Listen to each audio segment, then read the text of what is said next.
Olá, sejam todos muito bem-vindos a mais uma edição desse programa, que é um programa jovem, um programa novo na Zoom, que é o programa Zoom Debate.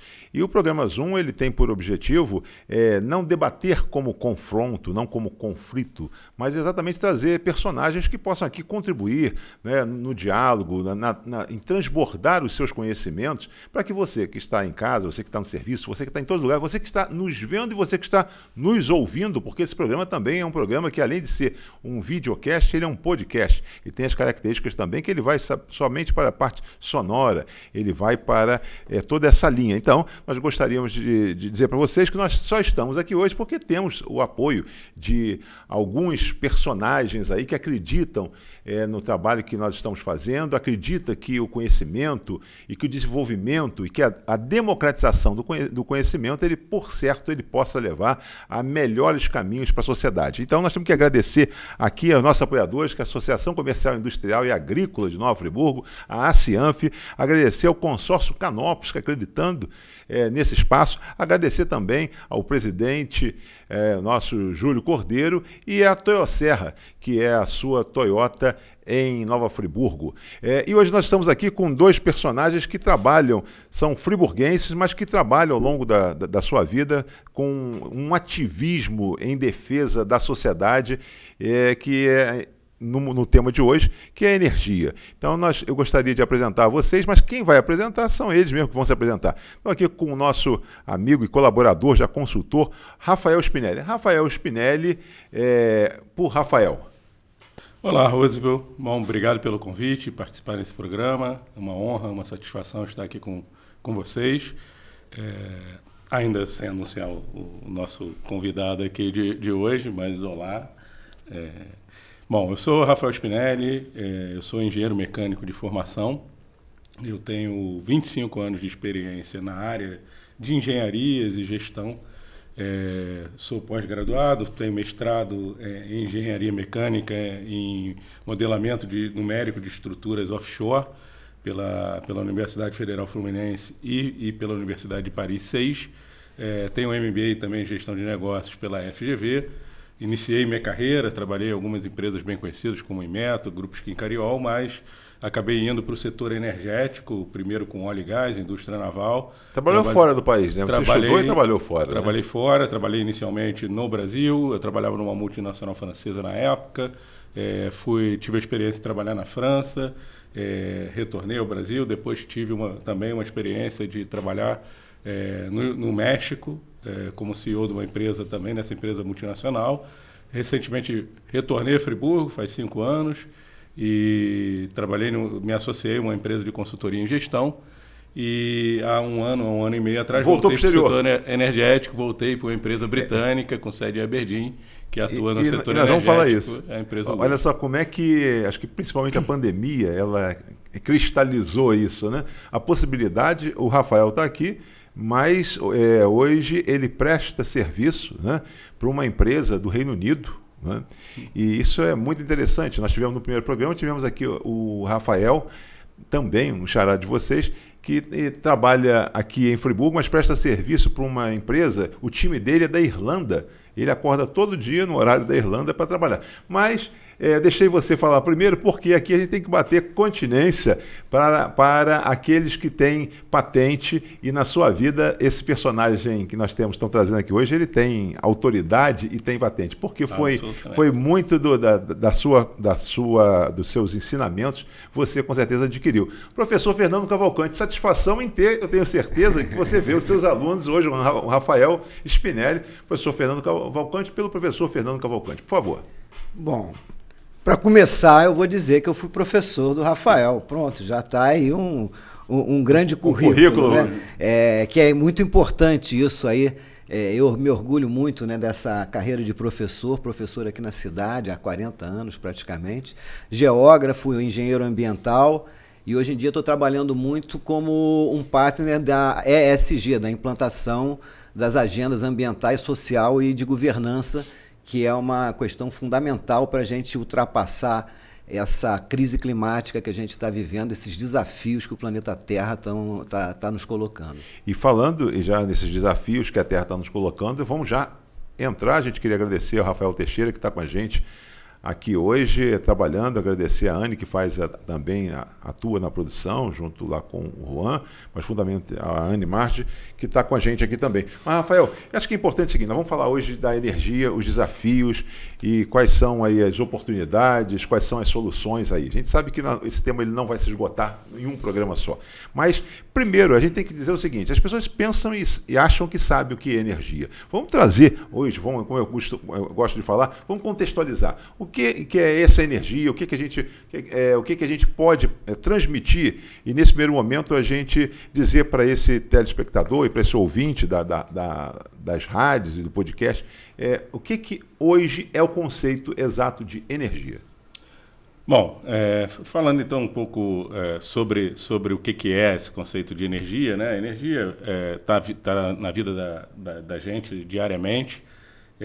A primeira associação, a primeira necessidade que a gente vê quando fala em energia, a gente lembra da energia elétrica, né? Que é através dela que a gente está fazendo esse programa aqui hoje.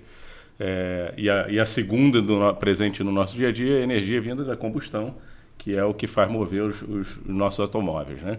Então a energia, ela na verdade está presente na natureza de diversas formas. O homem, com o desenvolvimento tecnológico na história da humanidade, aprendeu a converter essa energia para as suas necessidades. Então, a energia que a gente fala aqui, que a gente vem falando no programa de hoje, é a energia que vem de fontes de recursos naturais e ela é convertida nessa energia elétrica, nessa energia térmica, nessa energia de movimento que alimenta nossos carros para poder se locomoverem. Fernando, dentro disso, algo a trazer para complementar essa questão da energia? Porque a gente passava muito uma questão da energia no passado, né? Mas hoje a gente já tem uma dimensão. Hoje daqui a pouco nós vamos falar, quando a gente fala de energia, a gente fala da guerra da Rússia e Ucrânia, né, onde a gente teve aí, e ainda tem, porque a guerra não terminou, lamentavelmente, né? Mas o que você pode trazer aí para... Nós vivemos num oceano de energia, né? Dá até para a gente sentir quando a gente vai para algum sítio, né, que não tem energia, né? Você percebe isso em você, né? Então, hoje é interessante a gente perceber isso, que nós somos uns seres totalmente envolvidos em campos energéticos. Aonde nós estamos, nos prédios, aqui, ou mesmo na nossa casa, nós estamos cercados de aparelhos, cercados de fiação, lâmpadas. Então, hoje em dia, isso também vem trazendo alguns desafios também na nossa saúde, né? Hoje em dia é importante, cada vez mais importante, que as pessoas passem um tempo no meio ambiente, na natureza, para poder se esvaziar um pouquinho desse excesso de energia que a gente carrega dentro dos nossos corpos. Mas isso não quer dizer que a energia é mal, muito pelo contrário, a energia é fundamental. Nós só temos que ter essa consciência de que nós somos seres biológicos, né? Nós não estamos ligados na tomada, né? Nós, quando acordamos, a gente não mete o dedo na tomada para a gente, muito pelo contrário, a gente vai ingerir alimentos que a gente quer que esses alimentos tenham qualidade, que sejam naturais, né? Os mais naturais possível, para nos trazer saúde. Então a energia, ao mesmo tempo que ela move toda a estrutura que a gente precisa para produzir o nosso cotidiano, ela também nos desafia a buscar lugares mais tranquilos de energia para a gente recobrar a nossa saúde perfeita. Rafael, vamos logo entrar então na questão seguinte. Ao longo do tempo, a gente tem, dos últimos anos, nós temos falado, principalmente no Brasil, na questão da crise energética. Uhum. Eu queria que quando a gente fala em crise energética, a gente tem dois fatores que acho que são os fatores que na verdade eles são duas pontas, dois icebergs, que um é político e outro é o climático. Queria que você falasse efetivamente, vamos trazer um pouco de Friburgo, depois a gente fala um pouco do mundo e tal, com relação à crise energética, Brasil, porque as pessoas estão mais ligadas a isso, né? Alguns anos atrás tivemos algum problema, chove, não chove, o que depende disso, como é que é? Por favor. Um bom ponto, a gente, como brasileiro, a gente pensar um pouco essa questão energética das nossas demandas, né? A gente realmente viveu a crise hídrica de 2018 e eu acho que tem um aspecto muito importante que depois de muitos anos o brasileiro se deu conta de que, apesar de a gente ser abundante, quando eu falei da questão das fontes de energia vindo de recursos naturais, nós somos abundantes em recursos naturais, e eu acho que isso fez o brasileiro perder um pouquinho esse sentimento da escassez dessas mesmas fontes e que isso pode impactar no nosso dia a dia. E foi quando a gente viveu momentos de racionamento de energia, de água, né, vindo das mesmas fontes. Então, o Brasil é um país, comparado aí à Europa e à maioria dos países ditos desenvolvidos, o Brasil ele se coloca numa posição privilegiada por abundância de recursos naturais. Mas a gente teve uma situação de uma crise energética, e aí já colocando o tema da vez, que fez a gente pensar um pouco aqui no Brasil, coisas que já estavam sendo pensadas lá fora, se não era necessário fazer uma transição energética para depender menos de uma única fonte. No caso, no Brasil, a gente tem uma grande dependência das usinas hidrelétricas movidas a água, que transformam o movimento da água em energia elétrica. Então, 64%, 65%, depende do ano, nosso consumo de energia vem dessa fonte. E da onde? Acho que são 3 usinas, as maiores, né?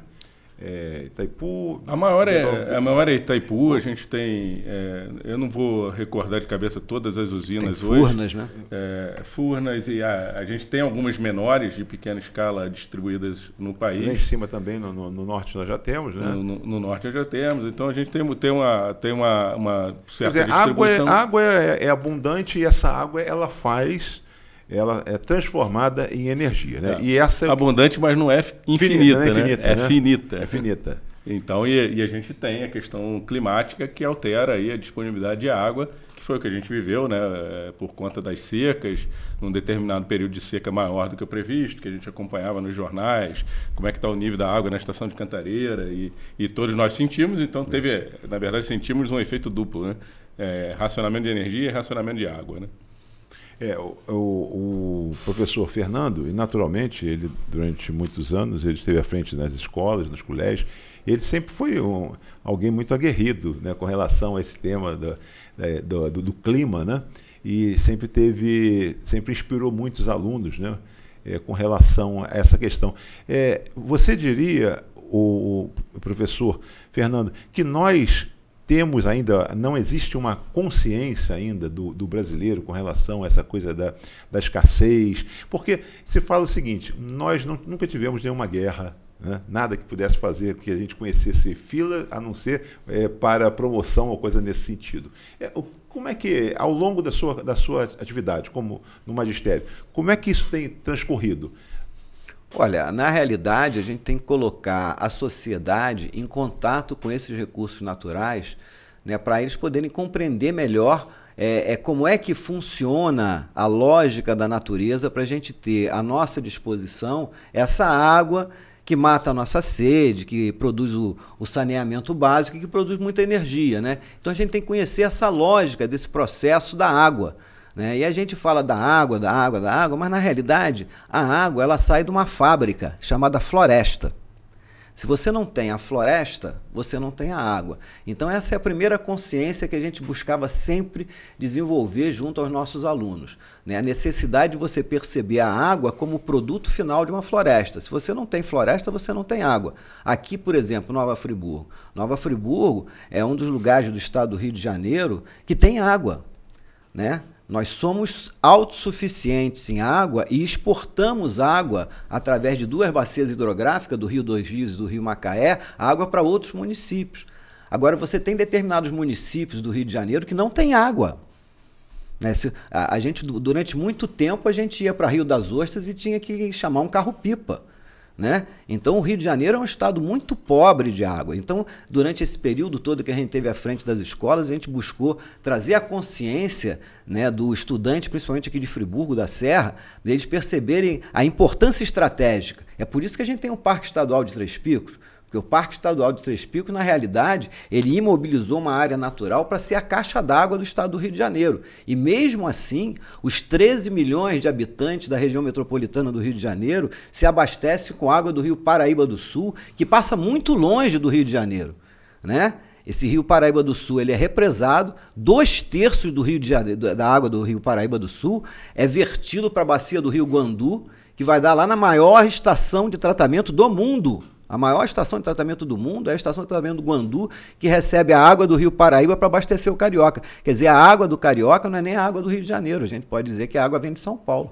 Porque porque o Rio Paraíba do Sul vem lá de São Paulo. Então, só para terminar, nos últimos anos nas escolas a gente chegou a participar, e isso é uma coisa muito importante aqui no Brasil, da organização dos comitês de bacia hidrográfica, que é exatamente uma organização política comunitária, onde tem a presença da sociedade civil, né, das empresas e do poder público, no sentido de se organizar para administrar melhor a água que está se abastecendo. Então, uma das coisas assim, mais interessantes que a gente fez ao longo da minha carreira de professor foi levar os estudantes a participar da fundação do Comitê de Bacia do Rio dos Rios, que hoje funciona aqui com sede em Nova Friburgo, e que foi responsável pela construção da primeira estação de tratamento de esgoto de Friburgo, lá em Campo do Coelho. Então, hoje em dia, a gente tem não só a necessidade de ter essa consciência, mas a necessidade de ter organização. Então, as bacias hidrográficas hoje, elas têm os comitês de bacia para exatamente promover essa consciência. E mais um detalhe, olha só a água de Nova Friburgo, o que ela produz. A água do Rio Grande, que sai daqui, ele forma o Rio dos Rios, e esse sistema Rio dos Rios, Rio Grande, é o sistema no estado do Rio que tem o maior número de pequenas centrais hidrelétricas do estado do Rio. É a água de Nova Friburgo. Nós temos apenas para situar aquele que nos vê, que nos ouve, porque hoje a Zoom não é mais somente uma TV de Friburgo, e não vai somente pelo cabo, né? Então ela consegue. Então nós temos Friburgo, naturalmente, é uma referência com relação a essa questão toda climática e tal. É uma das cidades. É interessante isso, colocar para o nosso espectador, para o nosso ouvinte, que nós estamos aqui a 900 metros de altitude, cercado de uma das matas atlânticas mais cheias de biodiversidade do Brasil. Hoje se fala muito em Amazônia, mas a gente não pode esquecer a importância estratégica da Mata Atlântica.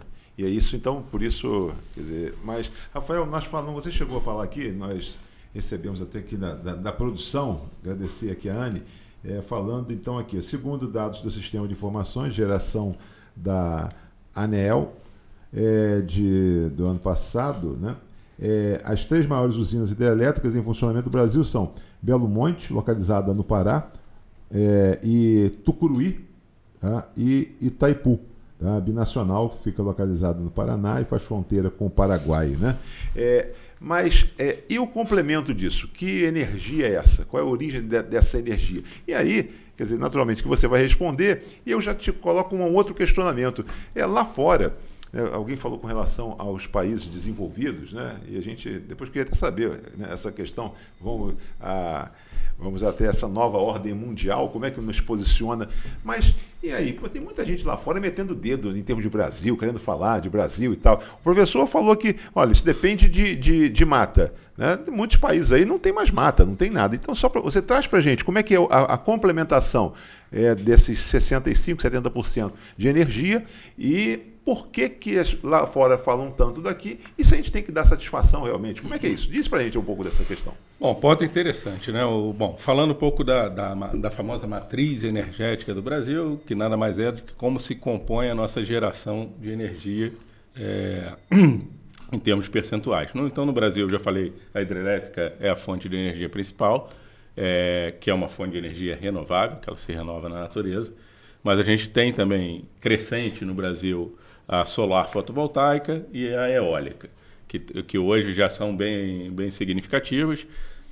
Essas 3 fontes limpas principais, esse ano, nesse verão, por conta até da abundância de água que a gente teve numa estação seca menos intensa, fala-se até em chegar a 90% essas 3 juntas, que, em termos de matriz energética com o uso vindo de fontes renováveis, é um benchmark mundial. E aí esses 10% que ficam se complementam com carvão e gás natural, são as principais fontes de energia não renováveis. Estão em crescimento, né, nessas duas? Não, estão em redução. Matriz de eólica e matriz de solar. Como é que está? A eólica, a gente tem uma história um pouco maior na eólica no Brasil. Ela varia aí entre 8%, esse ano já subiu, também é uma fonte que depende da questão climática, ela é sazonal. E a solar está em torno de 6%, mas esses números estão variando muito, tanto em função do que a gente tem de demanda, quanto essa questão dessa variável importante no Brasil, que é a fonte vindo do recurso hídrico. E que até já avançando no tema transição energética, a transição energética no Brasil, e falando da provocação questão mundial, né? Então, quando a gente fala da questão de uso de fontes renováveis, o Brasil é uma referência mundial por conta desse peso da hidrelétrica e comparado ao mundo, que tem 25%, o mundo saiu de 14% em 2000 para 25% em 2018, vindo de fontes renováveis. Quer dizer, o mundo, só volta um pouquinho, o mundo chega a 25%. Enquanto a gente vai bater 90%. A média ali é 85%. Olha só, essa atenção. A gente vai bater 90%. Atenção esse número para gravar e fixar, hein? O mundo 25% e o Brasil 90%. Aí... Então, vamos lá, mundo 25%, e aí outros números, a União Europeia de 14% cresceu até 32% hoje, avançou bem, mas ainda muito longe da gente. A China de 17% para 26%. Estados Unidos, que está mais atrás das referências e grandes consumidores mundial, de 9% para 17%. A principal matriz desses países que você falou aí, quais são? Aí, bom até estar ponderando isso. No Brasil, a gente já estava falando de transição energética do hídrico para o solar e eólico, aumentando esses dois, mas mantendo esse nível de vindo de forte renovável. No mundo, tradicionalmente, Europa, China e Estados Unidos demandavam muito por carvão, altamente poluente e alto emissor de gás carbônico para a atmosfera. Então, o carvão era o principal, compondo essa matriz o óleo e fontes fósseis e o gás natural. E a Europa, por muitos anos, investiu muito, os países desenvolvidos, numa transição energética entre fontes não renováveis. A Europa buscou, por muitos anos, aumentar gás natural e diminuindo o carvão. O gás natural é não renovável, emite gás carbônico para a atmosfera, mas é menos poluente, traz menos impacto que o carvão e o óleo. Então, a Europa andou por muito tempo aumentando esse consumo de gás natural. E aí a gente já pode falar Fizeram uma aventura também lá pela energia nuclear, né? Alguns países, como a França, têm uma dependência ainda hoje, né, bastante significativa das energias nucleares, mas em declínio, porque no mundo todo há uma explosão, um aumento significativo das fontes eólicas e solares. Você vê que hoje em dia a gente já tem lançamentos imobiliários no Brasil, onde o prédio ele está... você compra o prédio e compra a produção de energia junto com o prédio. Né? Você já tem esses lançamentos em São Paulo e no Rio de Janeiro, onde imobiliárias te vende um prédio, agora junto com o prédio ela está te vendendo uma fazenda solar que vai abastecer de energia aquele prédio. Então isso já é uma evolução do processo. Mas só em complemento à sua ponderação, ao seu comentário, Rafael, eu digo, por que dessa submissão do Brasil, se ela é pertinente ou não a países, os países ricos principalmente, não, ou coisa nesse sentido, essa submissão que nós nos colocamos em função disso. Se, por exemplo, você está falando que a Europa, como é que é o processo dela, a China, os Estados Unidos, e nós estamos aqui, em tese, momentaneamente, bem resolvidos. E queria também, só por curiosidade, que você falasse um pouco do que é a energia, para que a gente pudesse... O que é energia nuclear? Você morou na França também, e lá, por exemplo, eu tive uma filha que fez um estágio, que fez um intercâmbio, e ao lado da casa dela do intercâmbio tinha uma usina, uma pequena usina, e ela, né, dizendo, olha, tenho medo. Não, mas todo mundo vivia em torno daquela ali, cidadezinhas pequenas, coisas. Tem, eu não sei se são centenas ou milhares. Depois eu queria que você falasse um pouquinho disso e que se constitui. Depois vamos falar da guerra, vamos lá na geopolítica, vamos falar da guerra Rússia e Ucrânia. Não, acho para pegar o gancho aqui no professor Fernando, eu prefiro começar aqui pela parte da indústria da energia nuclear. A energia nuclear vem de um processo de uma reação de fissão nuclear que gera uma energia, e é muito importante essa questão das definições, né? Existe uma certa confusão, né, quando a gente fala... primeiro é isso, renovável e não renovável. Renovável é uma questão de como diz o nome, se recompõe, né? A não renovável, você tira e aquilo ali não retorna para a natureza. Isso é um aspecto. Depois vamos falar de poluente e não poluente. Poluentes são as que emitem gás carbônico para a atmosfera. Não, poluente é que não emitem ou emitem em muito menos quantidade. Então é outro conceito. E aí a energia nuclear, por que estou falando isso? É uma reação de fissão nuclear, uma reação que ocorre para a geração dessa energia. Ela não é poluente. Mas então a gente deveria estar investindo cada vez mais no nuclear, mas a gente viu o que aconteceu no Japão já há alguns anos, em Fukushima, a questão do impacto do dano que um acidente ou alguma falha pode causar no ambiente e que é um dano catastrófico, né? Então, por isso que os países, não é por uma questão de ser poluente ou não, que há uma redução do uso da energia nuclear. Então, esse é o contexto. E voltando a falar lá da questão do Brasil, né? O Brasil ser cobrado. O tema do Brasil não é cobrado pela matriz energética brasileira. A cobrança do Brasil vem muito mais em relação, claro, à Amazônia e ao desmatamento. Então, dentro desse contexto mais amplo, a gente tem a questão da geração de energia e a gente tem a questão dessa geração poluir, emitir gás carbônico para a atmosfera, mas aí a gente pode ter uma geração de energia limpa, mas um consumo que emita gás carbônico para a atmosfera. Então tem a questão do como ela se transforma e que dano isso causa, e tem a questão do que se fala tanto hoje da neutralidade de carbono. Então, na geração de energia, a gente não tem essa demanda de ter uma geração de energia poluente pelo uso de renovável. Mas a gente tem a questão do nosso consumo e a gente tem a questão da cobrança sobre desmatamento, e está tudo dentro atualmente do contexto de tudo isso, o impacto ambiental, o aumento da temperatura na Terra, as mudanças climáticas. Então, há uma preocupação, e eu acho que é importante, todo mundo tem a sua responsabilidade. Eu acho que até essa é a questão central do nosso debate, né? Por que a gente está discutindo transição energética? O que nos levou à transição energética? Nos levou à transição energética aquilo que o Antônio Guterres, que é o secretário-geral da ONU, falou essa semana. Nós entramos no colapso climático. Então, essa é a questão que nos indica o caminho da transição energética. A transição energética não é porque a gente resolveu agora, não, vamos mudar. Eu estou de saco cheio dessas energias. Não, a transição energética é uma necessidade, é uma urgência. Inclusive, isso nos traz, inclusive, alguns perigos. Porque quando a gente faz as coisas com pressa, às vezes a gente não avalia corretamente aquilo que a gente está falando.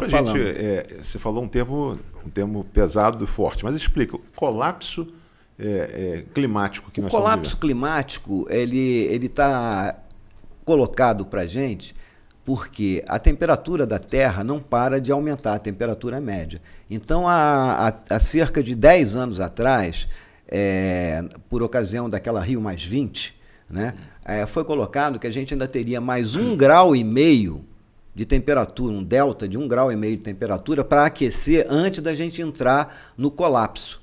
Só que esse verão no hemisfério norte, se vocês perceberam, esse verão no hemisfério norte foi um absurdo. Nós batemos todos os recordes de temperatura, né? Em países onde tradicionalmente eles têm ar-condicionado, eles têm aquecimento central em todos os prédios para as pessoas não morrerem de frio.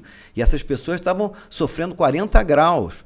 Então a gente estava vendo aquelas fontes lindas, maravilhosas que tem na Espanha e na Itália, as pessoas mergulhando a cabeça, mergulhando o corpo naquelas fontes, naqueles chafarizes, porque o calor era imenso, derretendo canos que estão debaixo do asfalto, porque eles não têm uma previsão para o calor. A previsibilidade deles é exatamente para o frio.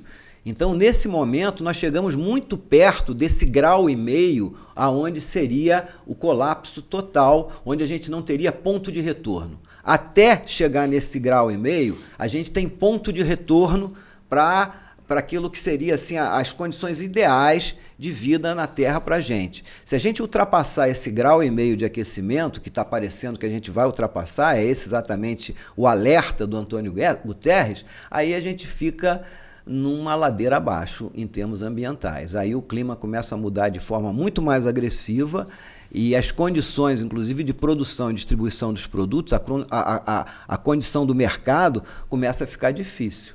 Né? E a gente já está percebendo isso por aí pelo mundo afora, né? As catástrofes climáticas estão acontecendo, né? Furacões aqui, ali, acolá. Agora no sul também nós tivemos um problema sério, aí, também derivado da questão climática. Né? Então esse é o pano de fundo da transição energética. A necessidade de a gente voltar a ter calma climática para a gente desenvolver os nossos produtos, as nossas empresas. E aproveitando, Rafael, já falando em transição, mas aí eu tiro a ponderação geopolítica do professor, mas trago para você já começar a fazer uma análise, e ele vai entrar nesse papo, é o seguinte: na transição, eu queria trazer a questão, eu falei já pela terceira vez, estou falando na guerra Rússia-Ucrânia, porque isso despertou o mundo todo, porque hoje a gente tem a guerra em tempo real, né? É instantâneo, né? O drone está lá e o drone saiu, onde é que ele vai atacar, o que vai acontecer.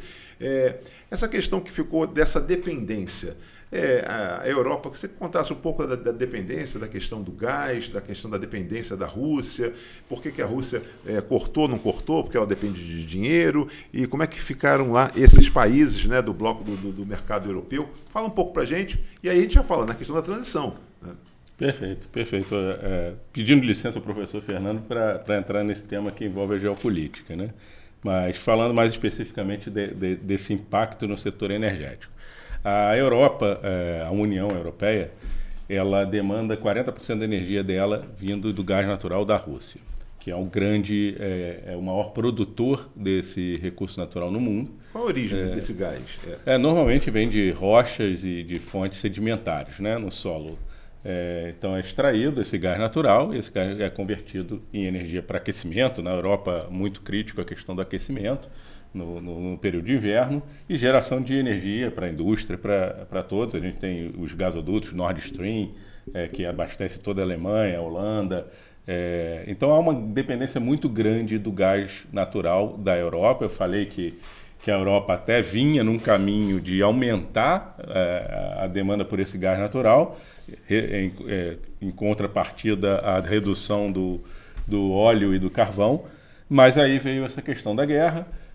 A gente vai lembrar aqui que houve uma sanção econômica à Rússia, imposta lá no início da invasão, e aí, como retaliação, o governo russo reduziu o suprimento de gás para a Europa. E aí a gente voltou a ter, foi até um momento de voltar a ter muita discussão sobre essa questão de transição energética, e aí eu pego o gancho para falar de segurança energética. E, na verdade, aquela história a gente tem que sempre buscar uma solução, está buscando soluções que vão pensar em várias variáveis e vários impactos que a gente pode ter simultaneamente. Então, a Europa vinha investindo muito em transição energética já, para aumentar as fontes não renováveis, mas sentiu que estava lento demais e que estava confiando muito nesse gás. Então isso gerou um impulso para a Europa, para ela aumentar fontes, para aumentar a demanda por fontes de outros recursos naturais. E aí que entra aí uma grande oportunidade para o Brasil, né? Aí eu posso falar um pouquinho de um novo conceito e algo novo que surge para o Brasil, que é a questão do hidrogênio verde, porque a Europa, então, ela agora tem essa questão do impacto da Rússia com fornecimento de gás natural, ela precisa aumentar o uso de fonte renovável na sua matriz energética, mas ela tem a questão do recurso fotovoltaico e solar, né? E eólico é reduzido, ela tem muito menos abundância que a gente, então ela é muito limitada nisso. E aí ela tem uma necessidade de trazer de outro lugar, né, essa energia. E aí surge, a gente aqui no Brasil, a energia gerada para a hidrelétrica, a gente não tem como exportar para a Europa. A energia gerada pelas nossas térmicas também não teria como ser exportada. A gente não tem como armazenar a energia e levar lá para a Europa. E aí surge o hidrogênio verde, né? Então, falando do hidrogênio, o hidrogênio também é uma fonte de energia,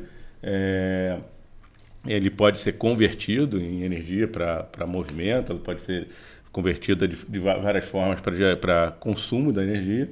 E aí entra essa questão do hidrogênio verde. O hidrogênio ele tem uma classificação de cores que é bem rapidamente. Ele tem o hidrogênio cinza, que ele vem a quebra de moléculas para gerar o hidrogênio. São quebradas a partir de gás ou de carvão. Então, o hidrogênio cinza ele quebra essa molécula, mas libera CO2 para a atmosfera. Mas ele gera o hidrogênio. Mas então ele é poluente. E o hidrogênio azul ele faz a mesma quebra, mas ele captura esse carbono e evita que o carbono vá para a atmosfera. Então, esse é o hidrogênio azul. E a gente tem o hidrogênio verde.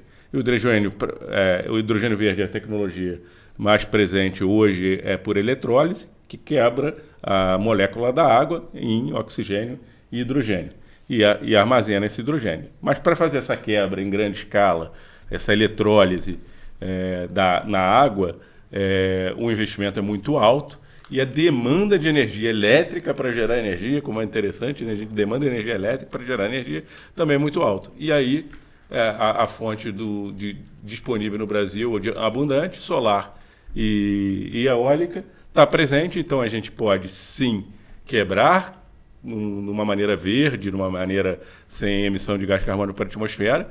A gente tem abundância de fotovoltaico, potencial solar no Brasil de fotovoltaico é 1.300.000 megawatts, é enorme, e a gente transforma essa quebra para gerar hidrogênio, e o hidrogênio sim pode ser armazenado e transportado em navios para a Europa. Professor, então só para que, mais uma vez, quem está nos vendo e quem está aí também só nos ouvindo, dizer o seguinte, essa questão do hidrogênio verde não tem nada com aquela coisa de paz e amor, de mata e coisa nesse sentido de cortar ou de fazer alguma coisa que seja oriunda e tal. Quer dizer, é uma classificação que você tem de cores, cinza, azul e verde rapidamente para você ver, e é essa questão. Nós estamos já com quase 40 minutos de programa e vocês os dois foram contidos com relação a entrar na questão do petróleo. Né? Porque tudo poderia ser iniciado, seria muito mais fácil nós falarmos. Mas eu queria que nós falássemos um pouco com relação ao petróleo, né?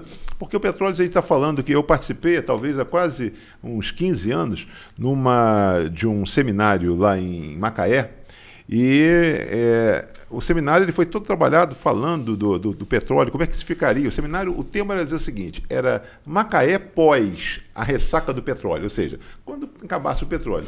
E aí, lá num certo momento, quase no final, entrou um engenheiro, né, da Petrobras, nessa parte de petróleo, e foi falar exatamente o seguinte, olha só, isso não é para agora, tá? Ainda tem muito petróleo aí embaixo e tal, e coisa nesse sentido.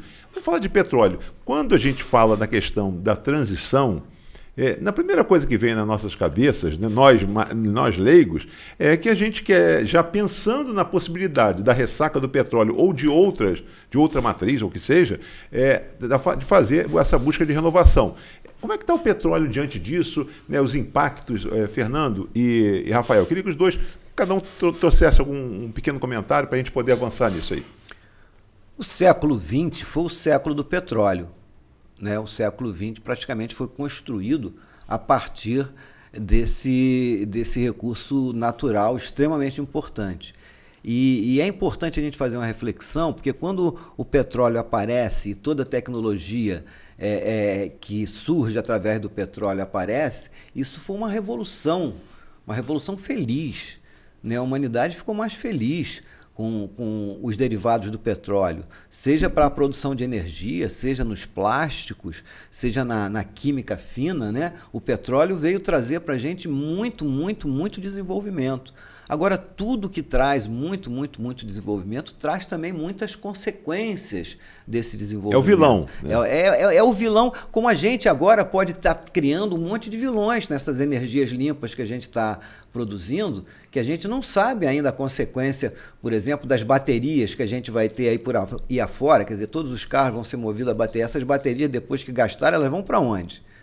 E os minerais que vão ser constituídos nessa bateria, eles vêm da onde? Aliás, você quando chegou aqui, não tínhamos começado, você foi fazer um descarte, né? Eu fui descartar 3 discos rígidos ali no reciclotron. De um material interessante. De um material. Trazer pois isso, é, esses materiais vêm, inclusive a Amazônia está sendo cobiçada nesse momento, porque a Amazônia tem muito desses materiais que vão ser necessários para a construção dessas baterias, dessas novas tecnologias da bateria. Eu estou fazendo uma comparação, porque lá atrás, quando o petróleo surgiu, o petróleo também surgiu aparentemente sem problema nenhum. O petróleo vai fazer o mundo girar como nunca girou. E hoje, o que a gente tem do petróleo? Hoje o petróleo é o grande vilão.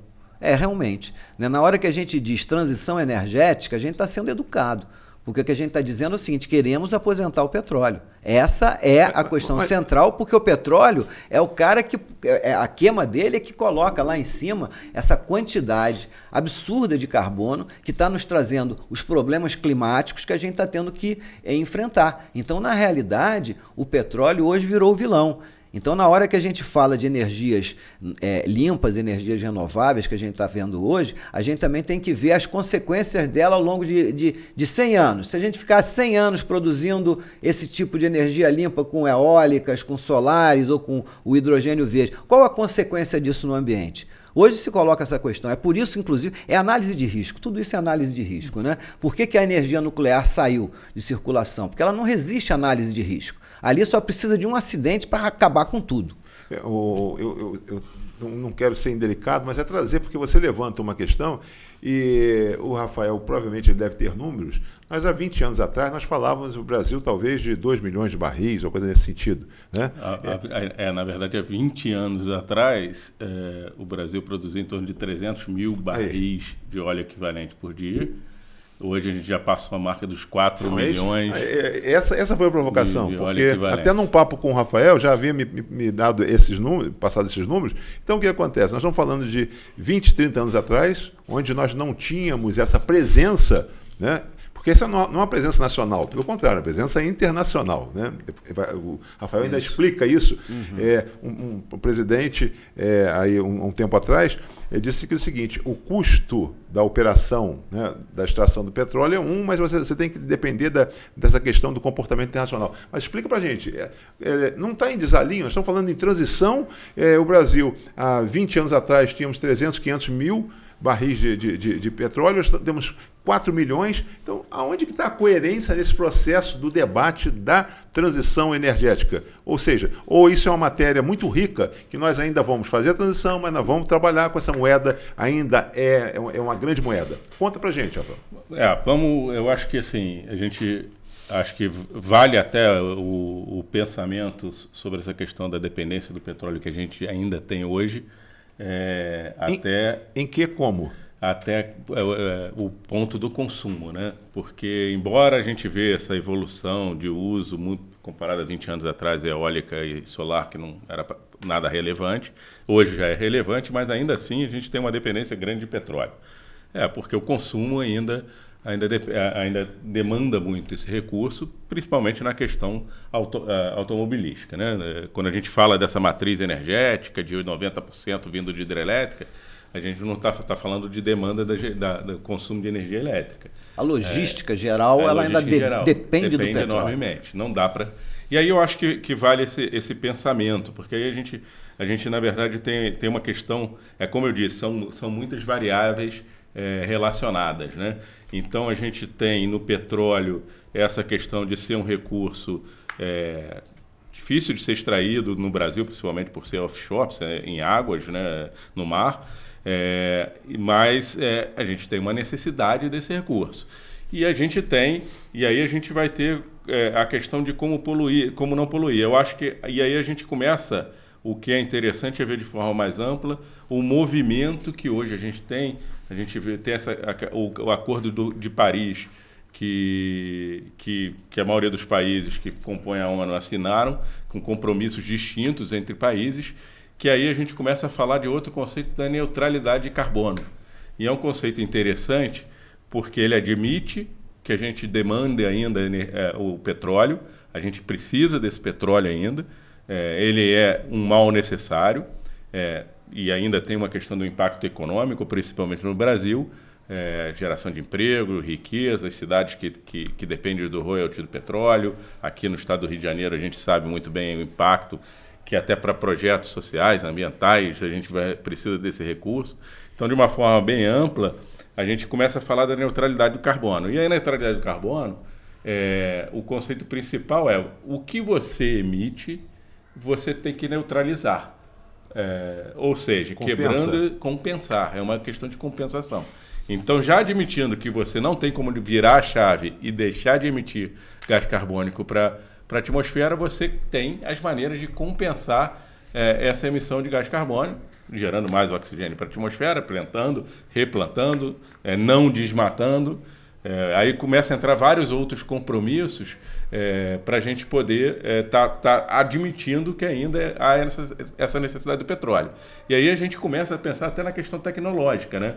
E aí duas áreas que eu, como engenheiro, eu fico fascinado é a captura de carbono. Então, a empresa que eu trabalho, a gente está trabalhando em tecnologias para poder capturar o carbono da atmosfera, da própria produção do petróleo submarino, capturar e armazenar, criar tanques, são recipientes de armazenamento de gás carbônico. Então já existe a questão de descarbonização. Então, tirar o gás carbônico, eu emitia, eu tive que queimar petróleo por uma necessidade, mas eu tirei da atmosfera. E outra linha de engenharia que está sendo muito desenvolvida é a engenharia de materiais. O petróleo não é só a gasolina, não é só o diesel. O petróleo também é o petroquímico, é o plástico, que a gente consome até é muito mais do que só os derivados de petróleo para combustível. Então, a questão de desenvolvermos materiais, e aí no Brasil, o Brasil também tem sido bastante relevante nessa questão de material biodegradável, da gente trabalhar com materiais. O professor Fernando falou uma coisa interessante, a gente fala tanto de eletrificação, mas a eletrificação é a solução para não queimar mais combustível de fontes fósseis. E aí tem uma demanda de lítio para as baterias que armazenam essa energia que permite que o carro circule. Mas, espera aí, esse lítio também, primeiro, ele é abundante o suficiente na natureza para permitir que a gente tenha uma frota eletrificada mundialmente? Não é. Já respondendo, não é.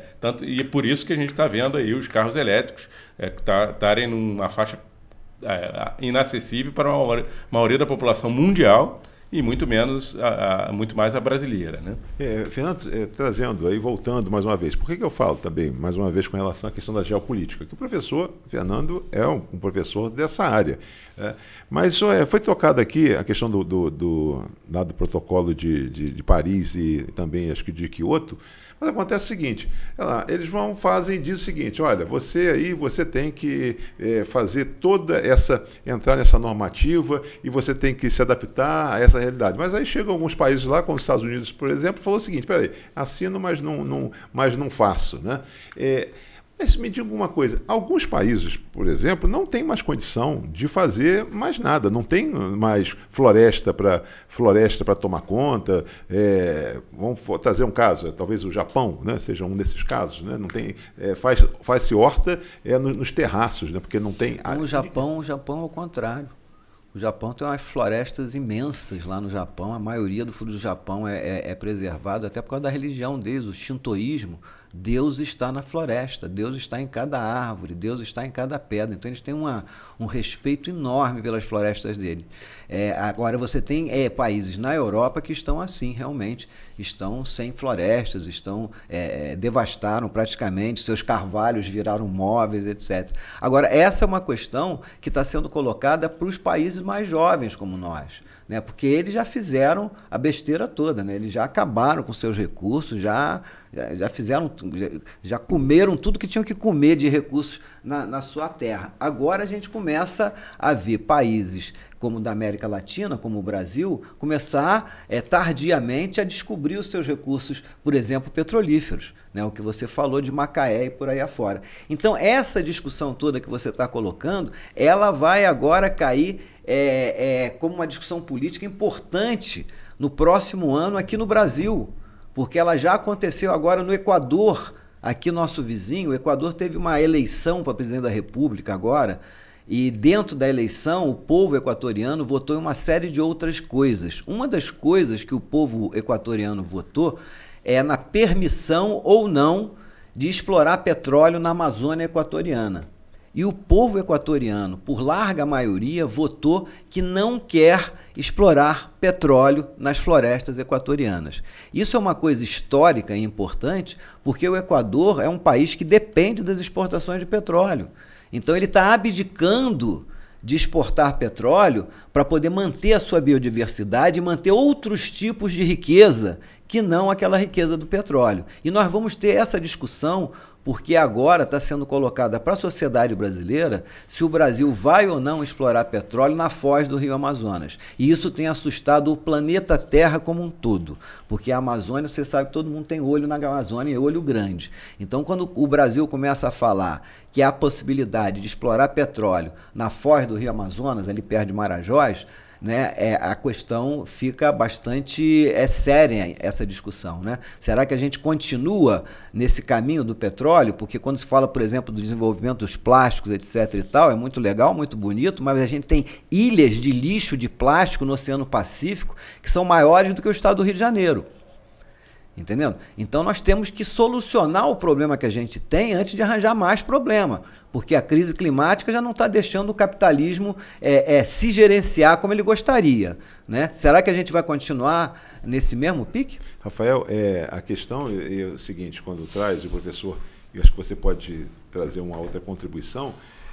Nós, ao longo do tempo, dos últimos anos, nós temos visto aí essa passagem de bastão, às vezes. Nós falávamos, nossa referência muito era a Europa, né?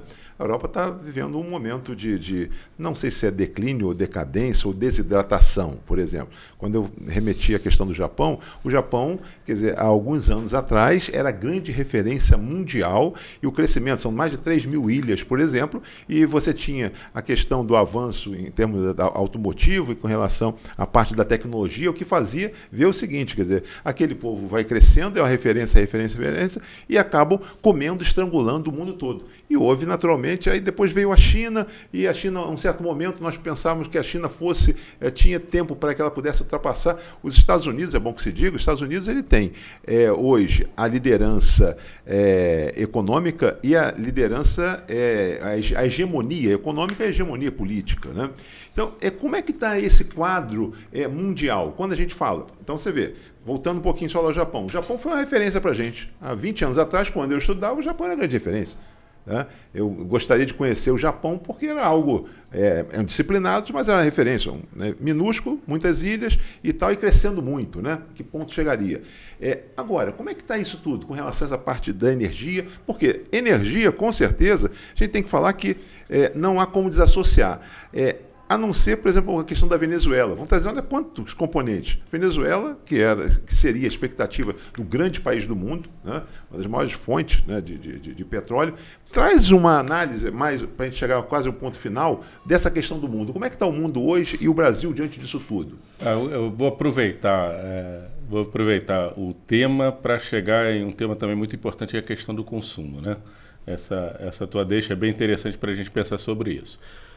Então, pensando no setor energético como todo, o mundo, de forma resumida aí de tudo que a gente pôde conversar hoje, o mundo busca essa transição energética, ele busca depender menos de fontes poluentes, ele quer aumentar a geração de energia por fontes renováveis, ele tem limitações geográficas por disponibilidade de recursos naturais em várias regiões do mundo, então ele caminha ali os países que não têm, buscando soluções da onde tem essa abundância, o que para o Brasil pode ser uma oportunidade que aí o tempo vai dizer se a gente vai saber aproveitar ou não.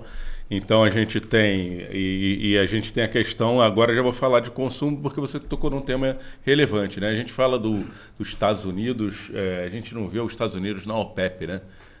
Mas os Estados Unidos não produz petróleo, é o maior produtor do mundo, os Estados Unidos. Mas ele não é exportador, porque ele consome demais e ele precisa importar. Então, uma sociedade altamente consumidora. E a gente vê o crescimento econômico da China, a democratização na China, e a questão do mercado consumidor de 1 bilhão de pessoas entrando de verdade no mercado global de consumo, o impacto que isso traz. Então, não dá para a gente pensar só nessa questão de mudar a matriz energética e nós, todos, sociedade, como consumidores, ficarmos aqui sentados cobrando que governos aumentem rapidamente, do dia para a noite, o uso de fontes não renováveis. Não é assim, tem que mudar o padrão de consumo. E eu acho que o grande dilema que a gente tem aí nos próximos anos é a velocidade que a gente vê, na minha parte de engenharia, de inovação tecnológica, a velocidade que a gente vai conseguir trazer para a sociedade esse impacto de tudo que eu falei, de retirar carbono da atmosfera, e contrabalançando essa velocidade que a gente vai conseguir no caminho da engenharia. Eu espero que a gente consiga acelerar muito nos próximos anos. Falei de eletrificação de veículos, de descarbonização, de uso de outras fontes de energia limpas, contra o consumo. Não adianta nada se o consumo andar numa velocidade maior. Ter consumo? Não digo ter um consumo mais consciente e mais responsável. Olha, eu acho que eu vou colocar uma temática aí que é a economia circular. Na realidade, importante. A questão do consumo é a economia circular. O problema do consumo se resolve quando você faz a coleta seletiva, você pega todo aquele resíduo que você produziu com o consumo e você reincorpora ele no processo produtivo. Essa é a solução, essa é a questão central. Se você não tem uma economia circular, você consome e aquele resíduo no final vai para onde? Para o oceano? Ou você vai enterrar aquilo? Cada vez você vai abrir buracos maiores para enterrar aquilo. Como é que vai ser essa história? Fernando, trazer uma contribuição, pode não ter nada a ver, mas está falando com relação ao consumo, quer dizer, nós estamos falando mais uma vez, né, do país líder, hegemônico, política e economicamente. Quer dizer, hoje se tem uma cultura de obesidade nos Estados Unidos. Né?